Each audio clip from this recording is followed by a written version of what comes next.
숨어 있는 포인트를 어떻게 활용할지 적극적으로 방안을 검토해 주시기 바랍니다. 그리고 오늘은 약간 뭐 조금 특별한 날이긴 하죠. 우리 한성숙 총리 후보님 겸 장관님 고생 많이 하시죠. 큰 책임을 부담하는 그런 역할을 맡기 위해서는 또 국민들의 검증을 거쳐야 되니까요. 고생하셨습니다. 그리고 이제 조만간 뭐 특별한 사정이 없으면 총리가 교체되게 될 것 같은데 우리 김인석 총리님 그동안 고생 많으셨어요.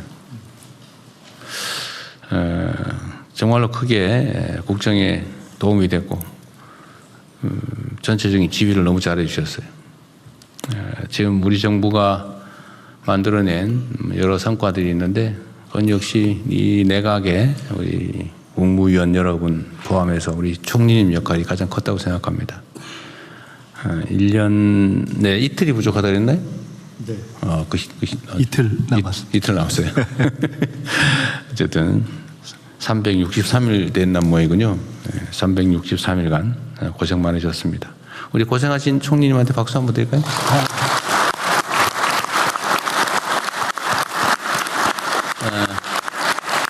이제 사회를 다시 또 넘겨드릴 건데 본격적으로 회의를 시작하기 전에 한 말씀 하시고 시작하는 게 나을까요? 끝나고 하는 게 나을까요? 미리 하시는 게 낫지 않을까요? 예, 그렇게 하십시오. 감사합니다. 국민 여러분들께서 만들어주신 정부에서 대통령님을 모시고 또 우리 국무위원 여러분들과 함께 첫 1년 동안 일할 수 있어서 정말 영광이었습니다. 계엄을 경고하고 내란과 싸우다가 사실 정부에까지 들어와서 일하게 된 거는 사실 크게 정말 감사한 그런 일이었습니다. 국민 여러분들께서는 못 믿으실 텐데 지난 1년 동안 국무위원 회식을 한 번도 못했습니다. 제가 아쉬우신 모양인데 대통령님께 몇 번 저희가 회식을 한 번도 못했는데요 이렇게 말씀드렸더니 그거 참 뉴스고 괜찮네요 이러셨어요. 그러고 회식을 하자는 말씀을 회의만 너무 많이 안 하셨습니다. 그럴 정도로 정말 바쁘게 달려왔고 점심도 뭐 제때 저희가 먹지 못하고 이렇게 쭉 국무회의를 해온 그런 연속이었습니다.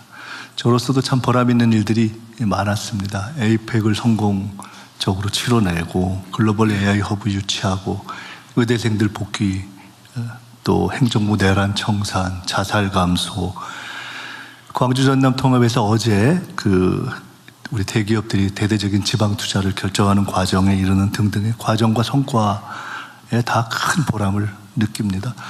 청년의 삶 해결이라든가 저희 정부가 해결해야 될 그런 여러 가지 문제들이 남아있는데 그것은 국회와 당으로 돌아가서도 계속하겠습니다. 제가 오늘 특별히 꼭 한 말씀 드리고 싶은 것이 있습니다. 20년 후면 해방 100년입니다. 5천년 역사에 처음으로 대한민국이 세계를 선도할 수 있는 시대가 저는 열리고 있다고 확신합니다. 이건 정말 확신입니다. 그리고 저는 대통령님께서 그런 꿈과 확신을 갖고 계시다 하는 것을 너무 잘 알고 있습니다. 이재명 정부가 시간이 지난 후에 대한민국의 황금시대의 첫 장이었다 이렇게 기록될 수 있도록 국민 여러분을 받들고 대통령님을 중심으로 또 우리 훌륭하신 후임 총리와 함께 더 열심히 해주시기를 부탁드립니다. 저도 국정 성공을 위해서 당과 국회에서 더 열심히 전력을 다해서 뛰겠습니다. 감사합니다. 다시 한번 인사 올리겠습니다.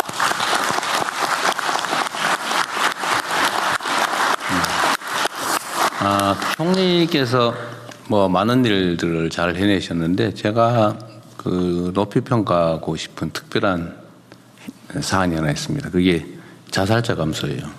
총리께서 어쨌든 총괄 책임을 지고 여러 국무위원들 또 다른 처청까지 다들 있었는데 지방정부까지 하여튼 올 연초 통계부터 보면 어쨌든 월간 수백 단위로 자살자가 줄었습니다.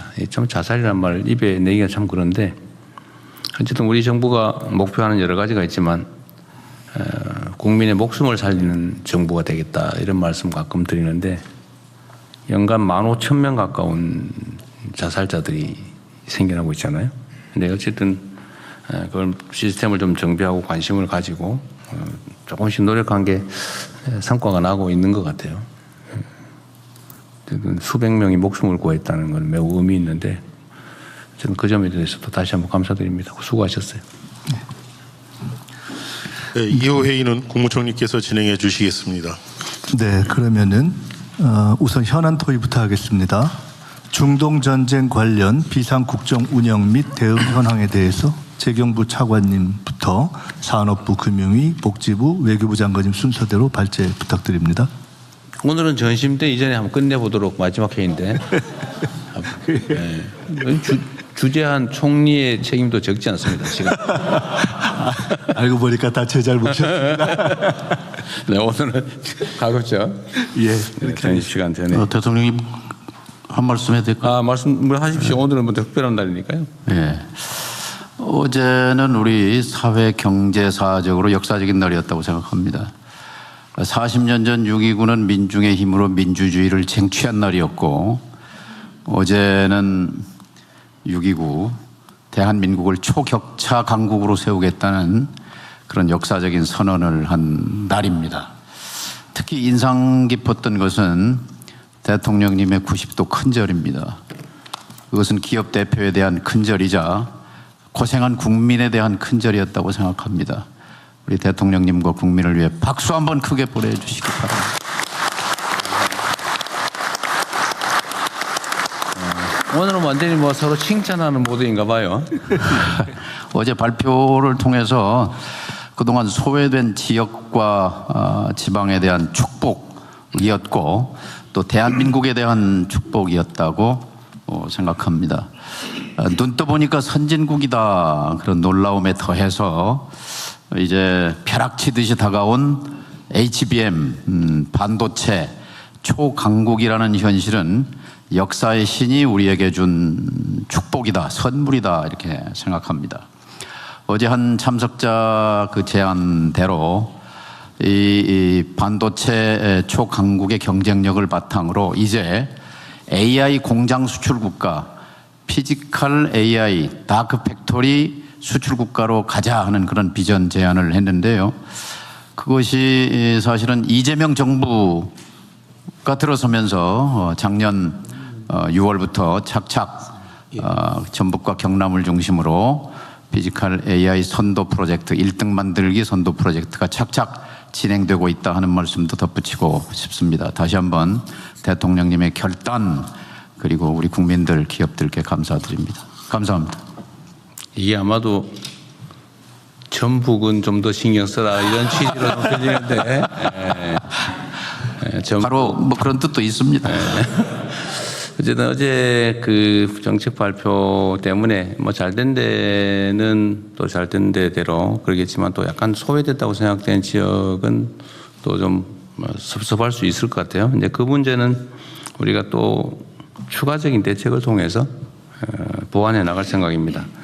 지금은 일단 주요한 거 몇 가지를 하고 지금은 AI가 중요해서 거기에 집중하고 있는데 그 외에도 지역 지방 중심 정책은 계속 확대해 나갈 거니까요. 동네에서 너무 소소하게 생각하지 말라고 하십시오. 예, 기대하겠습니다. 네. 네. 예. 먼저 재경부 거시경제 물가 대응반 상황에 대해서 보고드리겠습니다. 먼저 거시 동향입니다. 미 이란의 무력 충돌 재개로 긴장감이 고조되었으나 상호 공격 중단, 6월 30일 회담 개최 합의, 이거는 밤 사이에 이란 외무부에서 수일 내 회의가 없다는 입장을 밝혀서 좀 어서티가 있는 상황입니다. 등으로 유가 70불대 초반, 환율 1,540원대, 국고채 금리 3.7%대로 등락하고 있습니다. 정부는 중동전쟁 충격 최소화를 위해 범정부 비상경제 체제를 가동하고 추경 등 가용수단을 총동원하여 대응한 결과 우리 경제는 견조한 성장 흐름을 지속하는 중입니다. 중동 전쟁에도 불구하고 1분기에 OECD 최고 수준인 전분기 대비 1.8% 성장을 달성하고 주요 기관들도 26년 한국 경제 성장률 전망치를 2%대 후반으로 큰 폭 상향 조정을 하는 추세입니다. 1월과 4월 중에 1,027억 불의 역대 최대 경상수지 흑자 등으로 대외 건전성도 굳건하게 유지되고 있습니다. 원유 대체 수입선 확보, 나프타 등 긴급 수급 조정 조치 등 전방위적인 노력으로 에너지 수급 및 공급망 상황이 점차 안정화되고 있습니다. 석유류 최고 가격제 유류 인하 확대 등을 통해 물가 상승 압력도 완충하고 있습니다. 다만 중동 전쟁 여파에 따른 물가 상승 압력 지속, 청년 고용 등 고용 둔화, 환율 금리의 변동성 확대 등의 영향으로 민생의 어려움을 지속되고 있습니다. 다음 대응 방향입니다. 높은 경계심을 유지하면서 중동 상황을 모니터링하고 민생 부담 경감에 총력하도록 하겠습니다. 공급망입니다. 석유화학 제품 원료 등 긴급 수급 조정 조치 등을 당분간 유지하면서 나프타 파생 상품을 중심으로 지속적으로 수급을 안정적으로 관리해 나가겠습니다. 물가는 7차 석유류 최고 가격 리터당 150원 인하, 1조 원 규모 재정 투입 등 지난주 금요일 발표한 민생물가 안정 및 서민 부담 경감 방안을 신속하게 추진하여 하반기 중 물가 상승률을 3% 이내로 관리하도록 하겠습니다. 고용입니다. 빠른 시일 내에 청년 일자리 회복 방안, AX 등 산업 전환 고용 안정 기본 계획을 마련하고 소관 부처별로 제조업 등 고용 부진 업종별 대응 과제 지속 발굴 추진하도록 하겠습니다. 외환금리 쪽은 고환율 피해 중소기업 지원 대책 및 취약 차주 지원 방안을 마련하도록 하겠습니다. 이상입니다. 네. 예, 에너지 수급반 보고 드리겠습니다. 먼저 여건 평가입니다. 미국과 이란 간 종전 MOU 체결 이후에도 공습이 이어지고 있는 등 중동 지역의 긴장은 아직까지는 이어지고 있습니다. 다만 호르무즈 해협 통항이 재개되면서 전반적인 도입 여건은 점차 개선되고 있습니다. 그에 따라 도입 물량도 회복세입니다. 7월 원유는 전년 대비 100% 이상, 나프타는 95% 이상 확보하였으며 8월 원유 도입도 빠르게 상승하여 이미 90% 이상 확보 중입니다. 보건의료, 핵심 산업, 민생 품목 등 필수재 공급망도 전반적으로 안정세를 보이고 있습니다. 다만 일부 품목에서 미스매치에 따른 간헐적인 병목이 발생할 가능성은 아직 남아있는 만큼 상황을 계속 모니터링하겠습니다. 가격 측면에서는 민생 부담 완화를 위해 국제유가 하락분을 선제적으로 반영하여 지난 토요일 0시부터 최고 가격을 인하했습니다. 휘발유, 경유 등유 모두 6차 최고 가격 대비 리터당 150원씩 인하하였고 이에 따라 주유소 판매 가격도 하락하고 있습니다. 오늘 새벽 6시 기준으로 휘발유 1,961원, 경유 1,952원으로 지난 금요일 대비 리터당 45원이 인하되고 있습니다. 주말이 끼어 있어서 아직 주유소들의 재고 소진이 일정 시일이 필요하다는 측면을 고려할 때 이번 주부터 본격 하락분이 반영될 것으로 예상됩니다. 다음은 대응 계획입니다. 수급 안정 상황과 위기 경보에 따른 국민 불편, 경제 파급 효과 등을 종합 고려하여 자원 안보 위기 경보를 하향 조정하겠습니다. 원유의 경우 현재 3단계인 경계 단계를 2단계인 주의로 낮추고 LNG는 주의 단계를 전면 해제할 계획입니다. 수급 여건이 개선됨에 따라 원유 운임 차액 확대 지원, 비축유 수합, 나프타 대체 수입 확대 지원 등의 조치는 6월 30일까지만 운영할 계획입니다.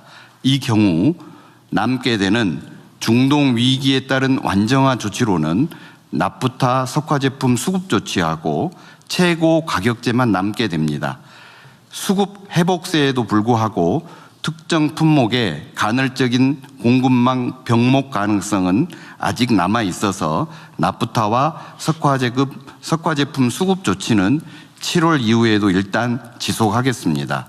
아울러 기후부가 실시 중인 공공차량 2부제는 5부제로 완화하고 공영주차장 5부제는 해제할 방침입니다. 리터당 150원 인하했던 최고 가격제는 국제 유가 및 제품가의 가격, 국제 제품가의 가격 또 민생 부담, 물가 등을 종합 고려하여 해제 시기를 추후 검토토록 하겠습니다. 최고 가격 인하 효과가 시장에 빠르게 반영되도록 정부, 소비자단체, 공공기관 등과 함께 시장 감시도 강화하겠습니다. 또한 착한 주유소가 지속적으로 가격 안정의 선도적 역할을 하도록 홍보와 지원도 병행하겠습니다. 최고 가격제 시행에 따른 정유사 손실 보전을 위해 정산위원회 가동 등의 준비도 차질 없이 진행하겠습니다.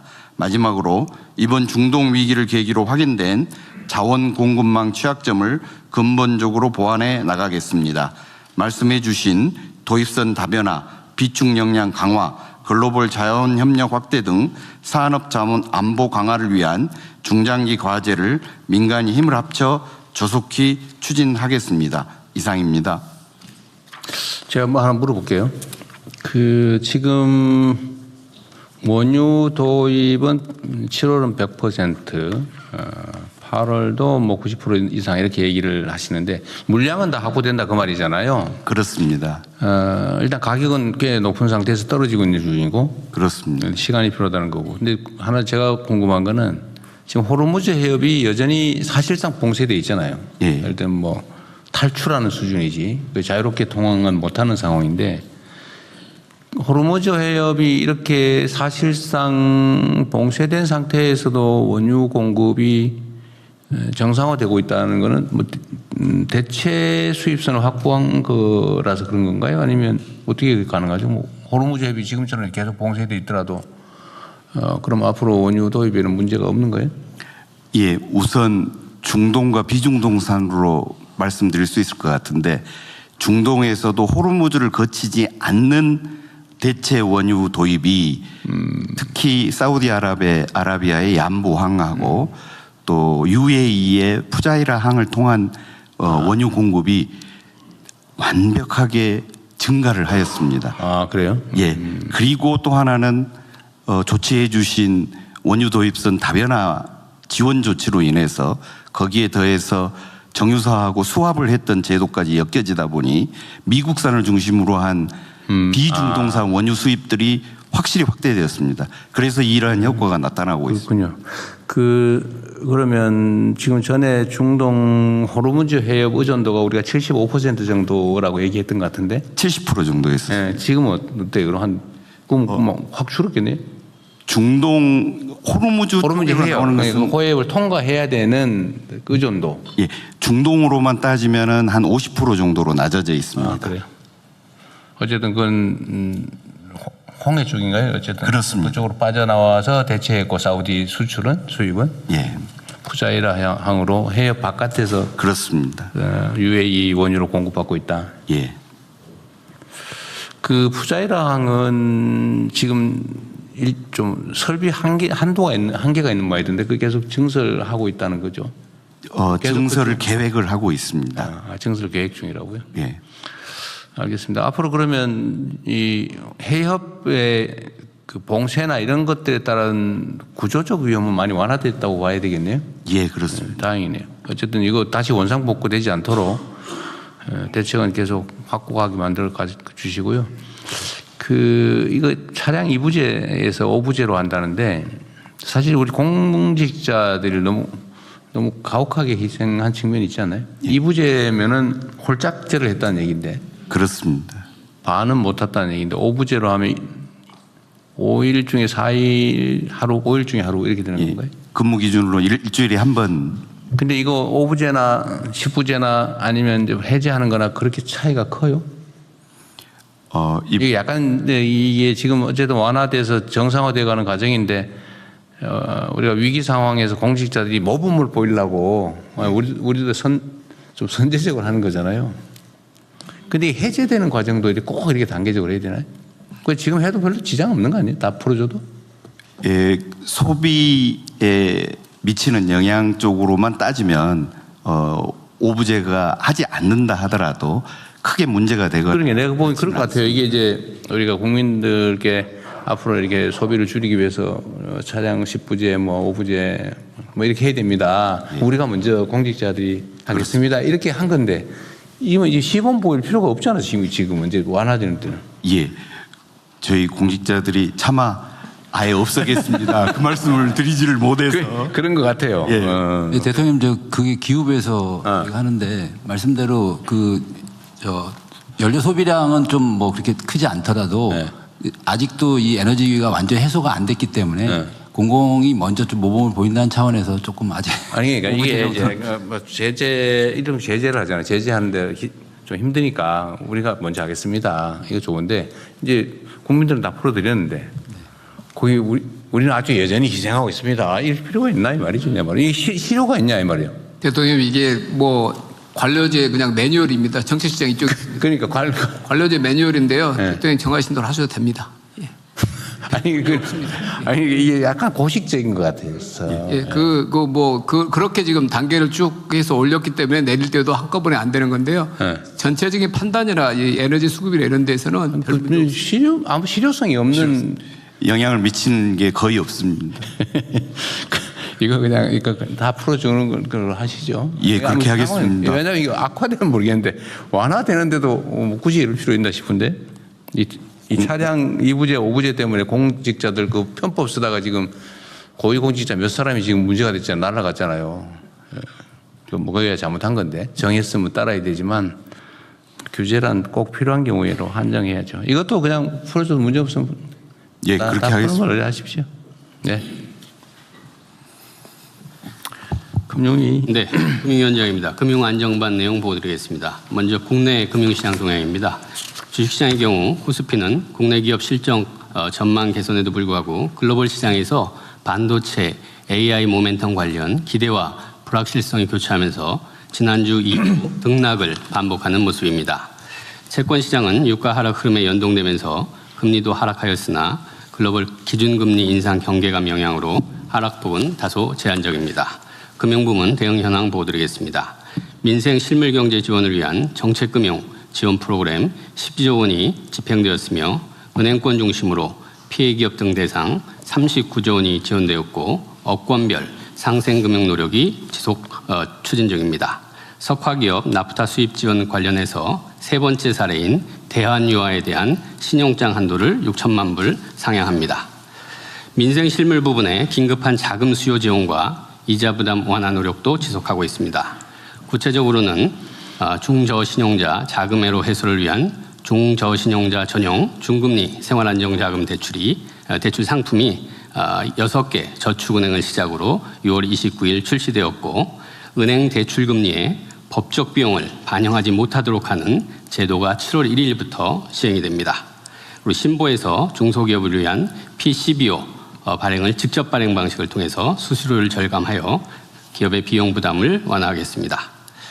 그리고 카드 사태 이후에 설립돼서 23년간 추심 활동을 이어온 상록수 사건을 계기로 저희들이 유동화회사 고유 세도약기금 대상 채권을 전수조사 점검을 했고 그 결과가 나왔습니다.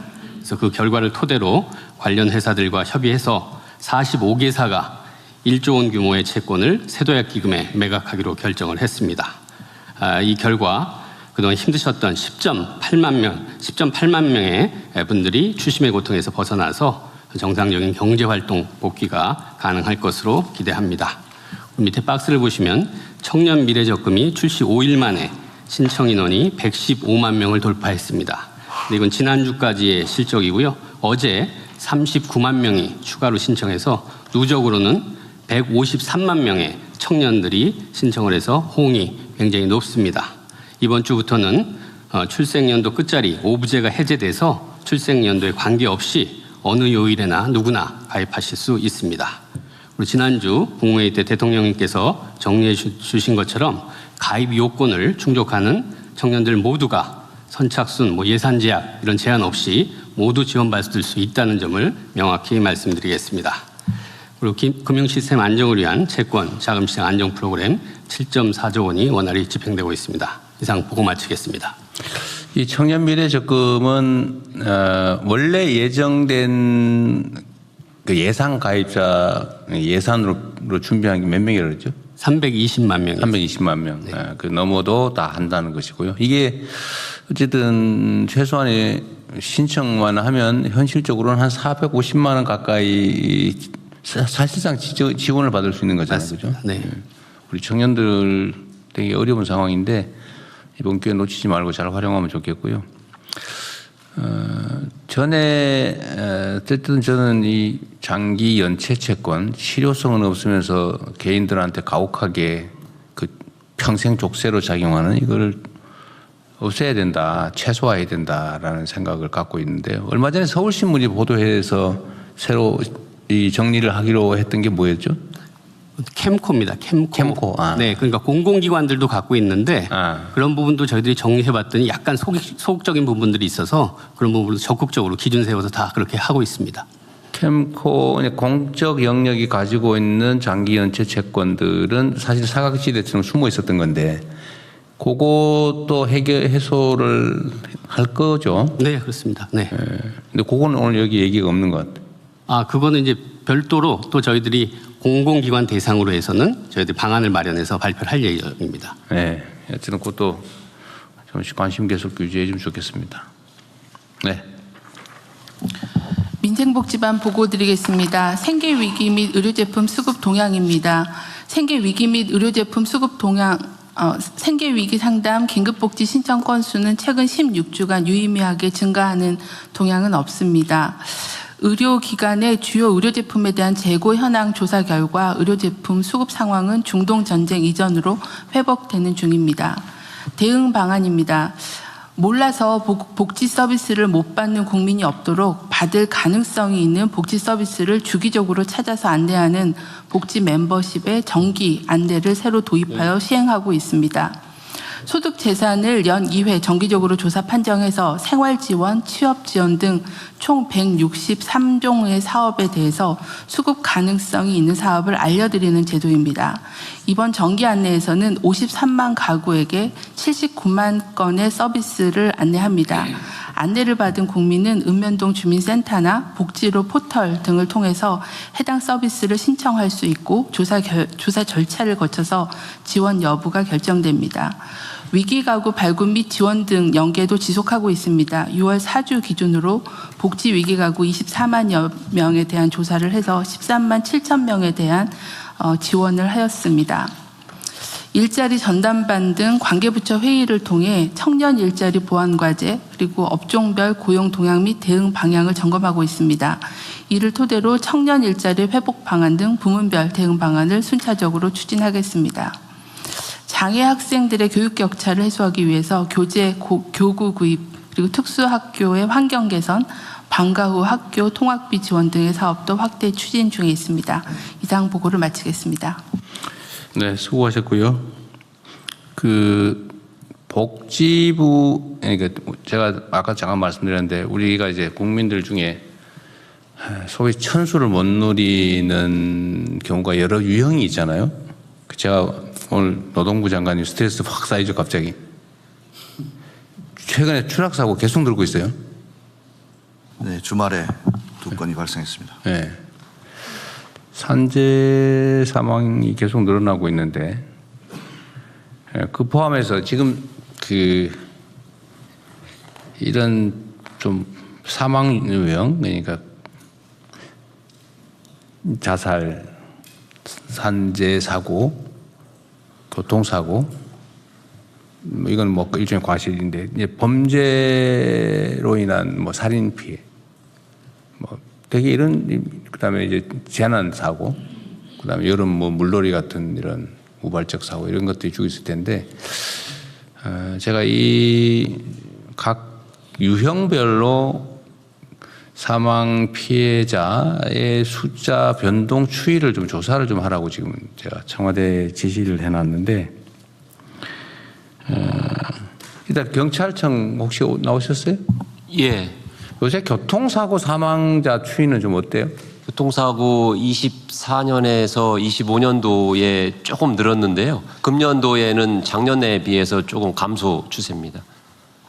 그게 그냥 맡겨놓고 통계만 내는 게 아니라 줄이기 위한 노력은 예, 그렇습니다. 하겠죠. 예, 구단이 하고 있습니다. 그것도 유형별로 좀 찾아보면, 제가 전에 고속도로나 도로, 국도 이런 중에 사망사고 나는 데가 똑같은 데가 거의 비슷하게 다 재발하잖아요. 예, 다발하는 장소. 네, 다발 장소가 있기 마련인데, 예. 사실 똑같은 장소에서 똑같은 사고가 자꾸 난다는 거는 우리가 대비를 못했다는 뜻이거든요. 예.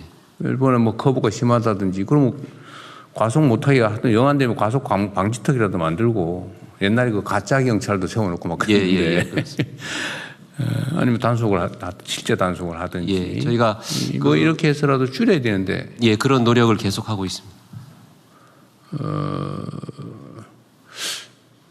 하여튼 각 부처청 중에서 이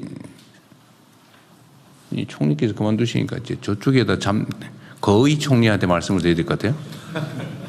네. 거의 총리께서 그러면 미리 숙제로, 네네. 예습 숙제로, 근데 사망 유형별로, 예를 들면 자살, 산재, 산재도 예를 들면 뭐 추락사고 분류할 수 있을 거예요.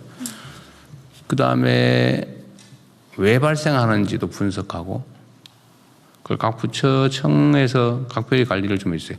검찰청 나오셨죠 지금? 혹시 살인사건이나 이런 것들은 좀 어떻습니까? 범죄로 인한, 고의 범죄로 인한 사망. 통계 자체에 대해서는 제가 수치 같은 걸 파악하고 있지는 못하지만, 워낙 요즘에 이제 강력한 사건들이 일반적으로 언론에 알려지면서 특별한 특정한 지역이나 이런 데 있어가지고 국민들의 경각심은 많이 높아지는 그런 상태 같습니다.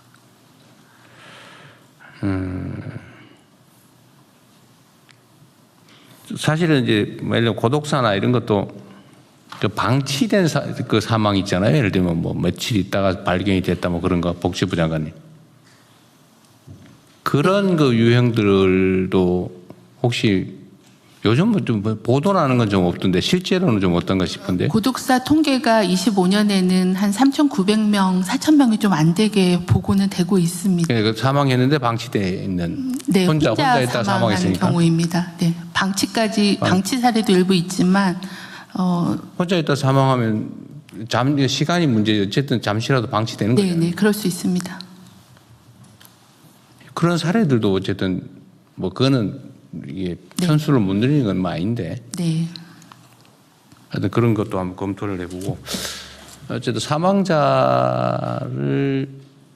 좀 줄이기 위한, 자살은 잘 관리해서 어쨌든 많이 줄이긴 했는데요. 산재도 좀 줄긴 했죠. 오늘이 6월 30일 올해 반기 마지막 날인데 뭐 특별한 대형 사고가 없다면 퍼센테이지로 2자릿수 이상의 감소폭은 계속 유지되고 있습니다. 어쨌든 뭐 노동부 장관께서 애를 많이 쓰셔가지고 뭐 줄은 건 사실인데, 줄었는 중에서도 왜 덜 줄었냐 이 말이거든요. 대통령 말씀처럼 잘못됐다는 뜻은 아닙니다. 연습 잘하셨어요.